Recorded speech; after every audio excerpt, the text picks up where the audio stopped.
आप सभी का स्वागत है टीचिंग बाय आर के माथुर यूट्यूब चैनल पर। फटाफट वीडियो को लाइक शेयर सब्सक्राइब कर लीजिएगा, लगातार अपडेट आप तक पहुंचेगा स्टेट या सेंट्रल गवर्नमेंट का।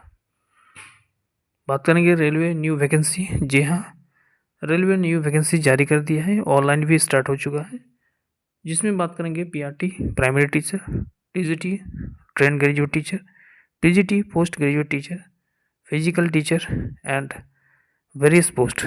बहुत सारे पोस्ट हैं जिसमें class 10th 12th BTech BEd वाले भी अप्लाई कर सकते हैं। साथ ही साथ डिप्लोमा भी किए हैं तो भी आप अप्लाई कर सकते हैं। किस किस पोस्ट में वैकेंसी निकला है इसके बारे में पूरी डिटेल्स में जानेंगे। इसके अलावा पोस्ट ग्रेजुएट टीचर में क्या क्या एलिजिबिलिटी रहेगा, टीजीटी में क्या रहेगा एलिजिबिलिटी, पीआरटी में क्या रहेगा, अदर पोस्ट में क्या क्या रहेगा, इस बारे में डिस्कस करेंगे। पोस्ट वाइज डिटेल्स वैकेंसी देखेंगे, कितने आरआरबी में कौन कौन से पोस्ट पर कितने वैकेंसी निकली है, सब्जेक्ट वाइज भी हम डिटेल्स में समझेंगे, और एग्ज़ाम का पैटर्न सिलेबस क्या रहेगा इसके बारे में भी डिस्कस करेंगे। इसलिए शुरू से लेकर अंत तक जरूर देखिएगा, ठीक है। तो चलिए देने करते हुए स्टार्ट करते हैं, डिटेल्स में समझते हैं। जैसे कि आप देख पा रहे हैं, government of India, ministry of railway, railway recruitment board, details centralised notice CN 07/2024, requirement of various ministry and isolated category. इसमें बात करेंगे तो opening date and timing of online application, जो रजिस्ट्रेशन करने की जो प्रोसेस है वो स्टार्ट हो चुकी है। और जैसे कि आप देख पा रहे हैं कि आज ही के दिन यानी 7 जनवरी 2025 से ये ऑनलाइन स्टार्ट हो चुका है, ठीक है। और यदि बात किया जाए क्लोजिंग डेट का तो 6 फरवरी 2025 तक ये फॉर्म अप्लाई होगा। इसका एप्लीकेशन पेमेंट का यदि डिटेल्स बात करें तो 7 फरवरी से लेकर 8 फरवरी 2025 तक इसका पेमेंट आपको कर सकते हैं। किसी प्रकार से यदि गलती हो जाती है फॉर्म भरने में तो मॉडिफाई करने का भी डेट दिया हुआ है, 9 फरवरी 2025 से लेकर 18 फरवरी 2025 तक आप मॉडिफाई कर सकते हैं, चेंज कर सकते हैं, ठीक है। अब नीचे जैसे आएंगे हम लोग तो इसमें आप लोग जानेंगे जो इम्पोर्टेंट है, बाकी इंस्ट्रक्शन आप लोग पढ़ लीजिएगा डाउनलोड करके, ठीक है। उसके बाद देखेंगे यहाँ से, तो यहाँ से हम देखेंगे सबसे पहले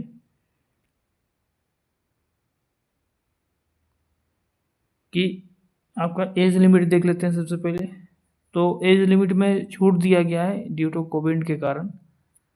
यहाँ पर लिखा है कोविड पेंडेमिक के कारण, यानी कोविड के जो सिचुएशन रहा था उसी के कारण 3 साल का छूट दिया गया है, ठीक है। तो यहाँ पर ईआर और EWS कैटेगरी आपको देख रहे हैं, तो आप डेट ऑफ बर्थ के अकॉर्डिंग दिया गया है यहाँ से, ठीक है। नॉन क्रीमिलियर यदि OBC में आते हैं तो उसके लिए यहाँ पर दिया गया है, SC ST का दिया है डिटेल्स में, वो भी यहाँ पर डेट के अकॉर्डिंग दिया गया है, ठीक है। इसके बाद नीचे जैसे आइएगा तो यहाँ पर डिटेल दिया है ST SC का कितना जो है एज रिलेक्शन दिया गया है छूट में, ठीक है। ST SC OBC को ही सिर्फ 3 साल का छूट मिलेगा, बाकी को नहीं मिलेगा, ठीक है। एग्जामिनेशन फ़ी का यदि बात की जाए तो एग्जामिनेशन फ़ी यहाँ पर आप देख पा रहे हैं, आपको पे करना है 500 के रुपीज़, ठीक है। 500 का रुपीज़ जो कौन पे करेंगे, ST SC OBC वाले, सिर्फ OBC जनरल और EWS वाले पे करेंगे, ठीक है। जनरल, OBC और EWS वाले पे करेंगे 500 रुपीज़। बाकी ST SC माइनॉरिटी जो भी आएगा ये है ना, EBC, ये सब 250 रुपये पेड करेंगे, क्लियर है। एक्स सर्विसमैन भी, फीमेल कैंडिडेट भी आपका जो है PH कोऑर्डिनेट ये भी 250 रुपये पेड करेंगे। यहाँ पर फी जो है आपका रिफंडेबल भी होगा, ठीक है। जब आप एग्ज़ाम दीजिएगा उसके बाद फी जो है आपको 400 वापस मिलेगा, ठीक है। यहाँ पर डिटेल्स लिखा हुआ है, उसको एक बार पढ़ लीजिएगा स्क्रीनशॉट लेके, ठीक है। एग्ज़ाम जैसे CBT लिखिएगा ना उसके बाद आपको 400 रुपये दे दिया जाएगा, ठीक है। और आपको जो है बाकी 100 रुपये आपका एग्जामिनेशन फ़ी में लग जाएगा। फ़िलहाल अभी 500 रुपये पे करना है। उसके बाद थोड़ा सा हम नीचे चलते हैं, डिटेल्स में जानते हैं थोड़ा सा। तो यहाँ से आप देख पाइएगा इसका डिटेल्स है यहाँ एग्जामिनेशन सिलेबस देख लेते हैं। एग्जामिनेशन सिलेबस क्या है? तो एग्जामिनेशन सिलेबस जो होगा सीबीटी मोड पर आधारित होगा। यहाँ से लिखा हुआ है डिटेल्स में क्या लिखा है, दी questions paper for single state CBT will be 90 minutes. इतना एक ही सीबीटी आधारित एग्जाम होगा, ठीक है। ऑनलाइन टेस्ट एक ही होगा सीबीटी 1, ठीक है। तो 100 क्वेश्चंस पूछा जाएगा जिसमें आपको समय दिया जाएगा 90 मिनट का, और बाकी पीएच कैंडिडेट है तो उसको अतिरिक्त 20 मिनट का और समय मिलेगा ना, 30 मिनट को और मिलेगा, ठीक है। The question paper will be objective multiple choice question मिलेगा। फर्स्ट सीबीटी यानी सीबीटी सिंगल स्टेट एग्जाम होगा। पहले सीबीटी एग्जाम जैसे आप क्वालिफाई करते हैं तो आपको जो है जिस पोस्ट में आवेदन कर रहे हैं उसी के अकॉर्डिंग जो है आपका स्किल टेस्ट देना पड़ेगा, किसी में डेमो देना पड़ेगा, ठीक है। ये भी हम बाद में समझेंगे, पहले देख लेते हैं सिलेबस क्या है। तो सिलेबस ये है, आप देख पा रहे हैं सभी का सिलेबस इस प्रकार से रहेगा जो एग्ज़ाम होगा। जो प्रोफेशनलिटी जो लिखा हुआ है, प्रोफेशनल और एलिजिबिलिटी जो लिखा है, उसमें 50 क्वेश्चन जो पूछे जाएंगे वो सब्जेक्ट पर, जिस सब्जेक्ट में अप्लाई कर रहे हैं। मान लीजिए टीजीटी का अप्लाई कर रहे हैं आप, मैथमेटिक्स कर रहे हैं, इकोनॉमिक्स से कर रहे हैं, फिजिक्स कर रहे हैं, केमिस्ट्री कर रहे हैं, ठीक है, जो भी आपका है कंप्यूटर साइंस, तो उससे 50 क्वेश्चन पूछे जाएंगे उससे सब्जेक्ट से। बाकी जनरल पेपर से 50 क्वेश्चन पूछे जाएंगे। कुल मिलाकर 100 क्वेश्चन सबको देखने को मिलेगा। 50 नंबर का जो जनरल पार्ट होंगे उसमें से जनरल अवेयर्स का जो है आपका करंट अफेयर्स पे बेस पर ज़्यादा क्वेश्चन पूछे जाएंगे, जैसे कि अभी पैटर्न अभी सीबीटी मोड पर टीसीएस के लिए उसी के अकॉर्डिंग दिया जाएगा, ठीक है। जनरल इंटेलिजेंस जो है 15 क्वेश्चन पूछे जाएंगे, मैथमेटिक्स 10 क्वेश्चन है, और जनरल साइंस जिसमें physics chemistry biology life science से आते हैं उसमें 10 क्वेश्चन पूछे जाएंगे। कुल मिलाकर जो है 100 क्वेश्चन रहेंगे, 90 मिनट का रहेंगे, ठीक है। अब इसमें ध्यान रखिएगा, आप लोग एग्ज़ाम देते थे टीजीटी पीजीटी का कहीं एग्ज़ाम देते तो उसमें there is no negative marking लिखा रहता था, बट रेलवे में कि ऐसा नहीं है। रेलवे में 1/3 नेगेटिव मार्क है, ठीक है। तो इसको भी ध्यान रखिएगा, जितने क्वेश्चंस का आंसर आ रहा है आपको उतने क्वेश्चंस का आंसर देना है। बाकी आंसर यदि एडवांस में देते हैं और रॉन्ग हो जाता है तो जो सही बनाए उसमें 1/3 कट जाएगा, ध्यान रखिएगा। उसके बाद बाकी आप लोग जनरल पार्ट का जो है सिलेबस देख लीजिए, क्योंकि जनरल पार्ट का डिटेल सिलेबस यहाँ पर है, स्क्रीनशॉट ले सकते हैं, इसको ध्यान पर रखिएगा। इसी पर पढ़ना है, अकॉर्डिंग क्वेश्चंस पूछे जाएंगे, ध्यान रखिएगा। क्योंकि 50 क्वेश्चन तो आपका पेपर का रहेगा, बाकी जो 50 क्वेश्चन जो पूछा जाएगा वो आपका जनरल पेपर होगा। तो जनरल पेपर में आपको मैथमेटिक्स में ये चैप्टर पढ़ना है, ये सारे चैप्टर आप देख लीजिएगा, नंबर सिस्टम से लेके क्लॉक पाइप एंड डिस्टेंस तक, ठीक है। रीजनिंग में ये सब दिया है। बाकी रीजनिंग का भी मटेरियल हमने लाइव क्लासेस में बताए हूँ, उसमें आप जाकर देख सकते हैं। बाकी कहीं भी सोर्स है तो उसको आप लोग देख सकते हैं, पढ़ सकते हैं। जनरल नॉलेज का देखिए, करंट अफेयर से लेके Indian history, Indian political geography जो भी है सब चीज़ दिया है। Physics chemistry biology life science ये सब स्टैंडर्ड 10 तक रहेंगे जनरल साइंस में। तो ये 50 नंबर हो गया, और वो 50 नंबर आपका सब्जेक्ट का रहेगा। सब्जेक्ट का भी दिखाएंगे नीचे में, ठीक है। ध्यान रखिएगा, मिनिमम जो परसेंटेज रहेगा 5 मार्क्स के लिए, कम से कम आपको जनरल यदि आप बिलोंग करते हैं, ईडब्ल्यूएस से बिलोंग करते हैं, 40% लाना है। 100 में से 40 क्वेश्चन आपको सही करना है विदाउट नेगेटिव मार्क, ध्यान रखिएगा। तो आप कम से कम मिनिमम एलिजिबिलिटी से पार करेंगे, क्वालिफाई, ठीक है। कई बार होता है मिनिमम एलिजिबिलिटी को पास नहीं करते हैं कोई स्टूडेंट, तो कटअप क्या होता है कि वहीं पर रुक जाता है 40 में, और जितने स्टूडेंट 40 से पार करते हैं उतने का सिलेक्शन हो जाता है, ठीक है। ध्यान रखना है कि कम नंबर ऑफ वैकेंसी कम है तो अधिक से अधिक आपको नंबर लाना जरूरी है इसमें। ओबीसी ईडब्ल्यूएस के लिए 30% लाना है, ईडब्ल्यूएस के लिए 40, और ओबीसी की ओबीसी 1 ओबीसी 2 के लिए 30, एसटी एससी के लिए 30 और एसटी के लिए 25 लाना है, ठीक है। बाकी यहाँ से आप देखिएगा, तो जो जूनियर ट्रांसलेटर हिंदी के लिए अप्लाई करेंगे, ठीक है, उसको भी एक एग्ज़ाम देना पड़ेगा सीबीटी मोड पर। अब उसमें एटलीस्ट 50 क्वेश्चन जो रहेगा question would be language professional test पर, इंग्लिश पर बेसिक क्वेश्चन पूछे जाएंगे, 20 क्वेश्चन इंग्लिश से, 30 क्वेश्चन पूछा जाएगा हिंदी पर, ठीक है। बाकी जो दिया हुआ जनरल पेपर में वही सिलेबस रहेगा, जैसे मैथ साइंस हमने बताया, करंट अफेयर ये सब रहेगा। ट्रांसलेटर वाला के लिए ये सब रहेगा सिलेबस, ठीक है। ध्यान रखिएगा, मेरिट ऑफ जूनियर ट्रांसलेटर के लिए कंप्यूटर बेस्ड होगा, और ट्रांसलेटर में 60% है ना, 60% एनी हाउ लाना है, 60% नीचे कम लाते हैं ट्रांसलेटर पोस्ट के लिए हिंदी वाले में तो आप डिस्क्वालीफाई कर जाएंगे। बाकी पारा इसके लिए यहाँ पर दिया हुआ है, डॉक्यूमेंट वेरिफिकेशन ये सब बात का है, ठीक है। अप्लाई करने के लिए साइट पर जा सकते हैं, जिस आरआरबी में अप्लाई करेंगे, नीचे आइएगा तो यहाँ पर दिया है ये लिस्ट ऑफ पार्टिसिपेट आरआरबी है, जिसमें आप रिक्वायरमेंट देख पाएंगे। विभिन्न आरआरबी बोर्ड दिया हुआ है। यहाँ कुल मिलाकर देखा जाए 21 आरआरबी है, तो 21 आरआरबी में से कहीं भी आप अप्लाई कर सकते हैं। ठीक है, अब यहाँ पर थोड़ा डिटेल देखेंगे कि नंबर ऑफ रिक्वायरमेंट कौन कौन से बोर्ड में कितने हैं। टीजीटी, पीजीटी, पीआरटी, आरआरबी, मतलब अदर पोस्ट के लिए कितनी कितनी है। ठीक है, ये सब जितना फॉर्म आप देख पा रहे हैं ये बात का है। ठीक है, जब आपका सिलेक्शन हो जाएगा उसके बाद, इसलिए इसको आगे कर दे रहे हैं। जो मेन मुद्दा है उसको सबसे पहले देख लेते हैं। नीचे आते हैं सबसे पहले। ठीक है,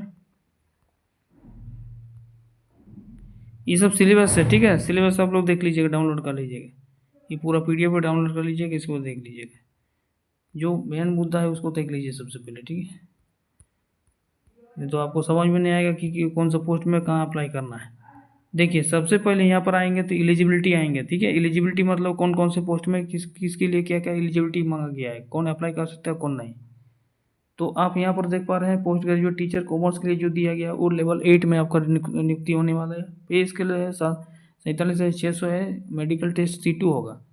1800 से लेकर 48 तक अप्लाई कर सकते हैं। बाकी यहाँ पर आपको मास्टर डिग्री होना चाहिए, उसी सब्जेक्ट में 50% मार्क्स होना चाहिए।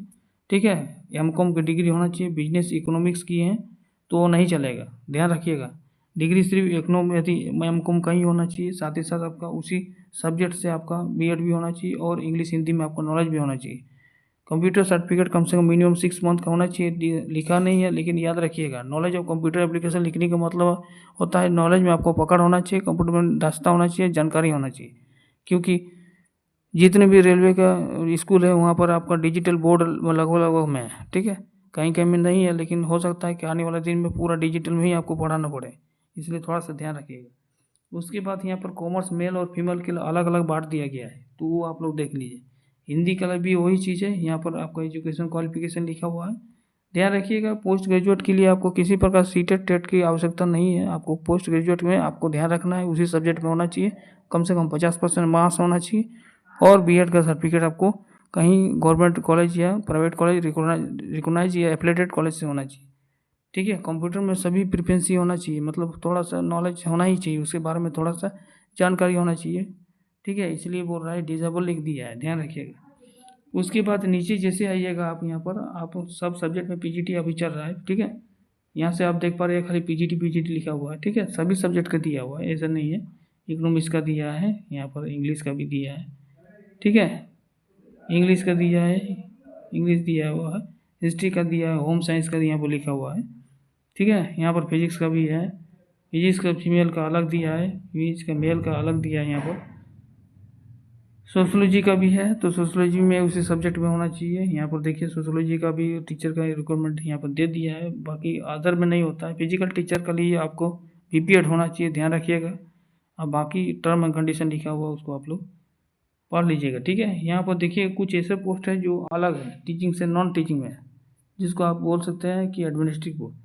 तो साइंटिफिक सुपरवाइजर और ये पोस्ट के लिए आप अप्लाई, वो 7 ग्रेड लेवल 7 है। बाकी इसके लिए एलिजिबिलिटी होना चाहिए, मास्टर डिग्री होना साइकोलॉजी से होना चाहिए, मास्टर डिग्री साइकोलॉजी से किए हैं और साथ साथ 3 साल का एक्सपीरियंस रख रहे हैं तो अप्लाई कर सकते हैं। ठीक है, ध्यान रखिएगा साइकोलॉजी के लिए कम से कम ये एक्सपीरियंस 2 ईयर का होना ही चाहिए, तो ही आप साइंटिफिक से ये मतलब ये साइंटिफिक सुपरवाइजर के लिए आप एलिजिबिलिटी होंगे। बाकी बाद में आपको खोजा जाएगा, ध्यान रखिएगा। चीफ लॉ असिस्टेंट के लिए दिया है कि आपका डिग्री लॉ में होना चाहिए, LLB यदि किए हैं, 3 साल का एक्सपीरियंस रखे हैं कहीं पर, ठीक है, ट्रेनिंग किए हैं तो या तो आप अप्लाई कर सकते हैं। पब्लिक प्रोसिक्यूटर का भी है, लॉ से है। ठीक है, फिजिकल ट्रेनर इंस्ट्रक्टर का भी है, जिसमें आपको बैचलर डिग्री फिजिकल BPED होना चाहिए। इंग्लिश मीडियम आपको भेजा जाएगा। ठीक है, यहाँ पर आर्ट का भी है। ठीक है, आर्ट एंड कल्चर का भी है। उसके बाद TGT के लिए यहाँ पर यदि बात की जाए, TGT इंग्लिश में, इंग्लिश हो, फिजिक्स हो, केमिस्ट्री हो, मैथमेटिक्स हो, बायोलॉजी हो, कोई भी हो सब्जेक्ट हो, SST, तो TGT में हम इंग्लिश का एक बता दे रहे हैं, वही समय लगभग लगभग फॉलो किया हुआ है। पोस्ट ग्रेजुएट होना चाहिए इंग्लिश मीडियम में, इंग्लिश सब्जेक्ट में तो इंग्लिश मीडियम से होना चाहिए, ध्यान रखिएगा। 2 year diploma in elementary education, मतलब 2 ईयर का DLED होना चाहिए, DLED यदि आप नहीं किए, B.Ed किए तो अप्लाई कर सकते हैं। 50% मार्क्स होना चाहिए।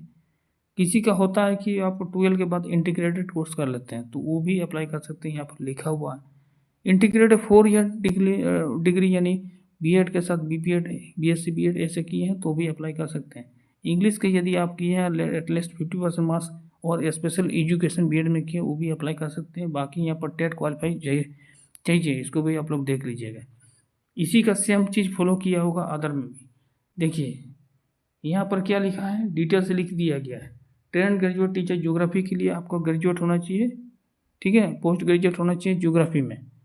गलती नहीं कीजिएगा, लैब असिस्टेंट वाले जैसे कर रहे थे ना, उसको कुछ समझ में नहीं आ रहा था कि साइकोलॉजी, सोशोलॉजी और होम साइंस वाले टीचर ने रिक्वायरमेंट निकला था और सब्सिडी वाला भी अप्लाई कर दिया।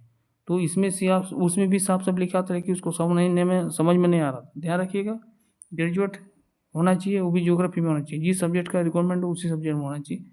बाकी एलिमेंट्री एजुकेशन हो, क्या क्या ट्रेनिंग हो, ये सारी चीज़ यहाँ पर लिखा हुआ है, इसको देख लीजिए। इसको तो ये चीज़ दी है, तो ये चीज़ आपको एक बार खुद से डाउनलोड कर लीजिएगा, ठीक है। जिस RRB में अप्लाई कीजिएगा वहाँ से आप जाकर डाउनलोड कर लीजिएगा। डिटेल्स में थोड़ा सा देखेंगे वैकेंसी डिटेल्स में, तो यहाँ पर आप देख पा रहे हैं नेम ऑफ द पोस्ट लिखा हुआ है स्टाफ एंड वेलफेयर इंस्पेक्टर के लिए। RRB जोन है अहमदाबाद। यहाँ पर लाइब्रेरियन और स्टाफ वेलफेयर इंस्पेक्टर का है, जिसमें एक एक पोस्ट दिया हुआ है। OBC का भी है और यहाँ पर जनरल का भी, बाकी ST SC सब गायब है। अजमेर में आइएगा तो अजमेर में 2 पोस्ट ही दिखा रहा है यहाँ पर, TGT PGT नहीं है। बेंगलोर में देखिएगा तो आपका यहाँ पर ट्रेंड ग्रेजुएट टीचर का दिखाएगा। पोस्ट ग्रेजुएट टीचर का बेंगलोर में अप्लाई नहीं कर सकते क्योंकि यहाँ पर वैकेंट नहीं है, ठीक है। ये सब जो दिखा रहा है ना, वही सब आप अप्लाई कर सकते हो। एलिजिबिलिटी हम जो बताएं उसी के अकॉर्डिंग अप्लाई करेंगे। भोपाल में देखिएगा पोस्ट ग्रेजुएट टीचर का है, सभी का है, ट्रेंड ग्रेजुएट टीचर का भी है, ठीक है। तो यहाँ से आप जो है वैकेंट को देखिएगा, OBC ST SC है और उसी के अकॉर्डिंग अप्लाई करना है, ठीक है। ये क्या चीज़ था, भोपाल था ना, उसी का ये है, ये ठीक है। चलिए, यहाँ पर प्राइमरी टीचर का भी है भोपाल में। भुवनेश्वर में जो है आपका स्टाफ है, अदर पोस्ट वाला है, ठीक है। और बिलासपुर अदर पोस्ट वाला सिर्फ भोपाल में है, ये भुवनेश्वर में है ना। अब बाकी बिलासपुर में आइएगा तो डिटेल्स में है, आप देख पाइएगा। पोस्ट ग्रेजुएट है, ट्रेंड ग्रेजुएट है, स्टाफ है, लैब असिस्टेंट है, लैब प्राइमरी टीचर, लाइब्रेरियन है ना, सब चीज़ है इसमें। बाकी चंडीगढ़ में है, चेन्नई में देख सकते हैं, इसमें भी सब चीज़ है, गोरखपुर में भी है। ये है गुवाहाटी का है डिटेल्स, तो यहाँ से गुवाहाटी वाला भी आप देख पा रहे हैं। लगभग सभी सब्जेक्ट का गुवाहाटी में दिया हुआ है, ठीक है।